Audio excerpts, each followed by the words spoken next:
Assalamualaikum warahmatullahi wabarakatuh. Saya Sylvia Febri, PP 191054-1004. Pada saat ini, saya akan menjelaskan materi tentang Human Capital Schooling yang berjudul Pengembangan dan Pendidikan Sumber Daya Manusia. Selamat menyaksikan. Teori modal manusia menyatakan bahwa kesejahteraan suatu masyarakat tidak hanya merupakan fungsi dari persediaan tradisional modal finansial, tenaga kerja, dan sumber daya alam, tetapi juga dari pengetahuan dan keterampilan individu.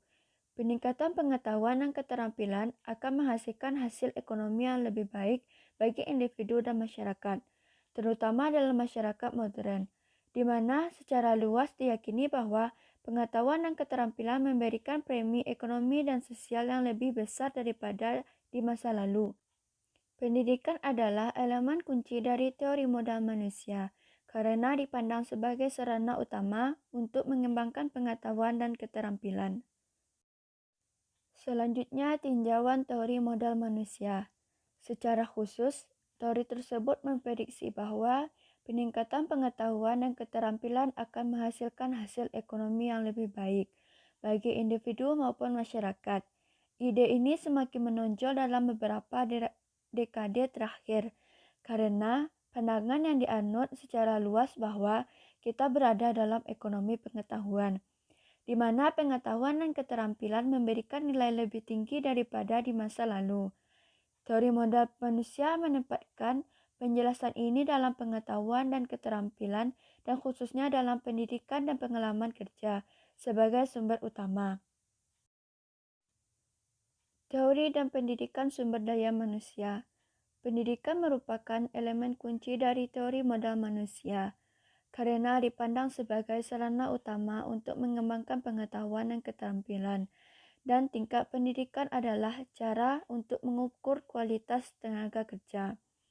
Pengalaman kerja juga biasanya disertakan dalam model sebagai proksi untuk sumber perolehan pengetahuan dan keterampilan yang tidak teramati.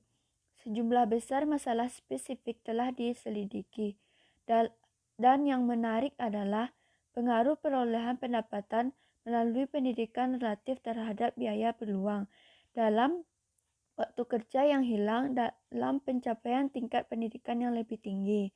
Masalah yang lebih luas adalah sejauh mana pengeluaran pendidikan publik atau swasta mewakili investasi daripada konsumsi.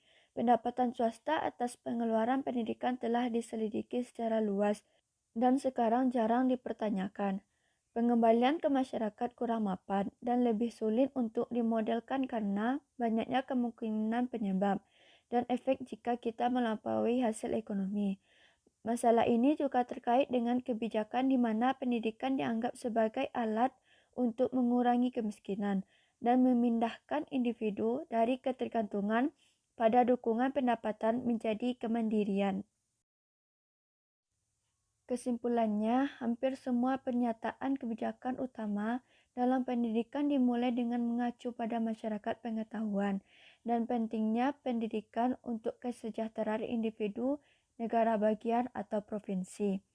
Meskipun dapat dikatakan bahwa pendidikan memiliki tujuan penting lainnya, sulit untuk membayangkan bahwa komitmen keuangan individu dan publik yang tinggi saat ini untuk pendidikan dapat dipertahankan tanpa keyakinan yang teguh pada nilai ekonomi pendidikan. Pencapaian pendidikan menjadi semakin penting relatif terhadap faktor-faktor lain dalam membentuk peluang hidup kaum muda. Kondisi ekonomi dan sosial yang berubah, teknologi informasi dan komunikasi, globalisasi kegiatan ekonomi, tanggung jawab pribadi yang lebih besar, dan otonomi dalam semua aspek kehidupan telah memberikan pengetahuan dan keterampilan peran yang semakin sentral dalam keberhasilan ekonomi individu dan bangsa. Selain semakin pentingnya ekonomi modal manusia, hasil sosial untuk belajar dalam bentuk peningkatan kesejahteraan pribadi dan kohesi sosial yang lebih besar.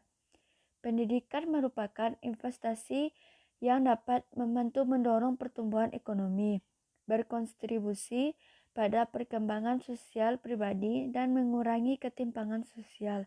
Seperti investasi lainnya, ini melibatkan biaya dan pengembalian. Beberapa keuntungan bertambah untuk individu sementara yang lain menguntungkan masyarakat secara umum. Misalnya dalam bentuk populasi yang lebih melek huruf dan produktif. Baiklah, hanya sekian materi yang dapat saya sampaikan. Semoga bermanfaat. Assalamualaikum warahmatullahi wabarakatuh.